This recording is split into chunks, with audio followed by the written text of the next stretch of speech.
BM 3491 Biomedical Instrumentation. Important 2 marks questions and answers. Unit I. Electrode configurations. 1. What are the origins of biopotentials? Biopotentials originate from the ionic currents generated by the activity of excitable cells, such as neurons and muscle cells. These currents create electrical fields that can be measured as biopotentials. 2. Describe the propagation of biopotentials. Biopotentials propagate through the body via ionic conduction. This involves the movement of ions across cell membranes and through extracellular fluids, creating electrical signals that can be detected on the skin surface. 3. What are the typical frequency and amplitude ranges of biosignals? Biosignals have varying frequency and amplitude ranges depending on the type. For example, ECG signals typically have a frequency range of 0.05 to 100 Hz and an amplitude of 0.5 to 5 mV. EEG signals range from 0.1 to 100 Hz with amplitudes of 10 to 100 microvolts. 4. Explain the electrode-electrolyte interface. The electrode-electrolyte interface is where the electrode contacts the electrolyte solution in the body. At this interface, ions from the body fluid interact with the electrode material, allowing the conversion of ionic currents into electrical signals. 5. What is the electrode-skin interface impedance? The electrode-skin interface impedance is the resistance encountered by the electrical signal as it passes from the skin to the electrode. It depends on factors like the skin condition, contact area, and the type of electrode used. 6. Describe the polarization effects of electrodes. Polarization effects occur when an electrode becomes polarized due to the accumulation of charges at the electrode-electrolyte interface. This can affect the accuracy and stability of the measured biosignals. 7. What are non-polarizable electrodes? Non-polarizable electrodes, also known as perfect electrodes, do not change their potential with current flow. An example is the silver chloride electrode, which maintains a stable potential and minimizes polarization effects. 8. Differentiate between unipolar and bipolar electrode configurations. In unipolar configurations, a single active electrode is placed near the signal source, and a reference electrode is placed at a distant neutral site. In bipolar configurations, 2 active electrodes are placed near the signal source, and the difference between their potentials is measured.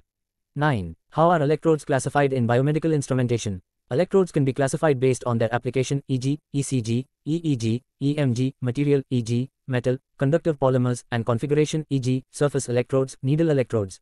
10. What is the importance of electrode impedance in biosignal acquisition? Electrode impedance is crucial because high impedance can attenuate the signal, introduce noise, and reduce the accuracy of the measurements.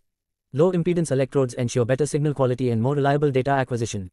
Unit 2. Biosignal characteristics. 1. What are the frequency and amplitude ranges of an ECG signal? The frequency range of an ECG signal is typically between 0.05 to 100 Hz, and the amplitude range is between 0.5 to 5 mV. 2. Explain the significance of Einthoven's triangle in ECG. Einthoven's triangle is a theoretical model that represents the formation of the 3 standard limb leads I, II, and III used in ECG recording. It helps in understanding the spatial orientation and the electrical activity of the heart. 4. What are the frequency and amplitude ranges of an EEG signal? EEG signals have a frequency range from 0.1 to 100 Hz and an amplitude range from 10 to 100 microvolts.